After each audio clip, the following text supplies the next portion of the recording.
What about Mark's best friend, quarterback Jordan Travis? What have we seen from Jordan so far? The man who I think Mark has already launched his Heisman Trophy campaign for 2022. I think Mark's already got the publications ready and ready to be released. James, yeah, we're going to start doing a special edition 1 hour just Jordan Travis live stream each and every week. Jordan Travis live. I like it. As soon as Jason, you can kick in with a little NIL money. I'm just saying we can do this, man. I think you add it to the 12,000th show you do every Wednesday, so we can do that. I think what guys got to realize is this, man. They missed. I mean, what do you want to do? It's like you're either going to develop them, get better talent around them, or we're going to just cry about it. Jordan Travis is the quarterback. Duffy's not there yet to be able to push him. And for the love of God, he's probably going to be a great coach one day, phenomenal person, and maybe even run for office. But we don't want Tay Rodemaker on that football field. Like it's just not going to end well. But like I think what Logan just brought up with the wide receivers is like for the first time, like who has been the dominant receiver that Florida State has had? We can't name one. So we can talk about who throws them the ball, but who the hell is he going to throw to? I mean, I was last one I saw. My kid was just on this earth when I was in high school. One of my sons who was at practice the other day, his first memories of life was watching Rashad Green help win a national championship. This kid is damn near grown now. He's wiping his own butt now. Yeah. So like, I mean, a lot of things have changed. So if you could get guys open, like actually to bring up Johnny Wilson. So I have to talk about the NFL draft, and I told everybody about the safety from Notre Dame and how he made a play never seen happen before. You're not supposed to be able to get an interception from the back hash on an out route. Well, now Jordan Travis throws that up to the moon. You know who's going to get it? Johnny Wilson. We didn't have a 6'6", 6'7" guy that could jump and had body control like that last year.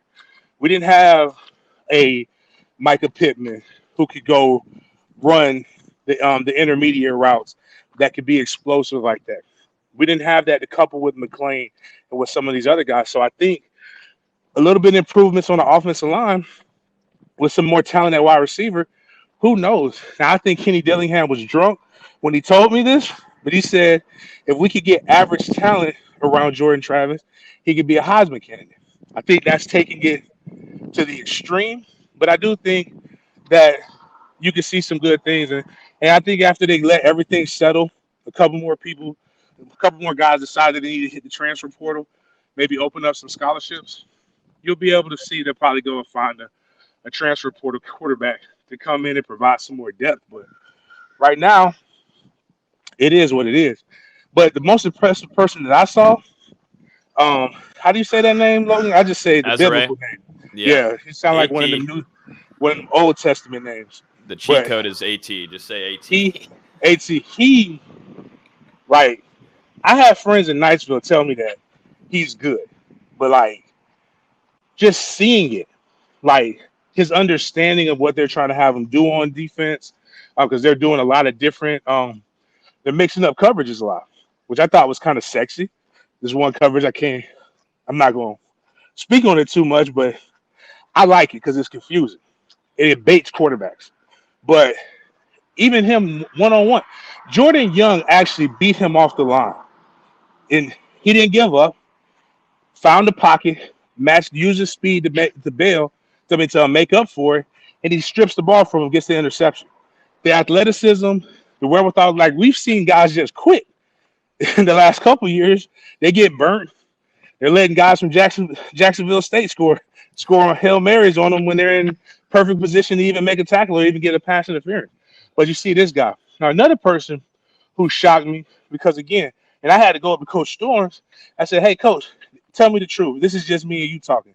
You gave this young man the needle, didn't you? He was like, hey, kid want to win. He going to do it by any means necessary. But was it Omarion Cooper? That's it, Omarion Cooper. Cooper got pipes. Like he looks the part. So, but I'm looking at the DBs, and I'm like, okay, we got some guys that ain't just happy with being on the field. That ain't really looking for NIL deals. They're looking for NFL deals. So that means they're trying to play. They're trying to compete. And that's only going to make your receivers better. So my observation from Saturday's practice was first, I was like, damn, I don't know if we any good because can't nobody get open. Monday's practice was a little bit better, but you just see guys like that's where you got to win. That competition right there. That's what's going to sell clicks and subscriptions. But like when you're watching practice in shorts, you can't see the line, but we can tell not much changes with wide receivers and DBs and in the throwing stuff. Not much changes when it comes to that. But Thomas and McClendon will be the two guys that kind of stood out. And I'm not knocking Lloyd Willis at all because, again, what he's done to his body, he looks like an Alex Barron. He looks like an NFL left tackle. But, man, when people were writing about how he was one of the good players, I'm like, they didn't see one-on-one pass rush. And McClendon put him in a blender, which was shocking because I didn't know McClendon changed his number. I'm like, I'm looking at what transfer is number 9. Is that Verse? I thought Verse was 5. Yeah. And they're like, nah, that's McClendon. I'm like, oh, okay. Because McClendon, again, and then Kalen DeLoach. So it's funny, McClendon and Kalen DeLoach, 2 years ago, the fan base was ready for them to transfer out. They wanted those guys gone. But now, these are going to be the two of the guys that we're going to have to rely heavily on defense. I mean, Kalen DeLoach was out there in 11 on 11 and 7 on 7, calling the defense, getting people lined up, which is a far cry from what I remember him a couple years ago.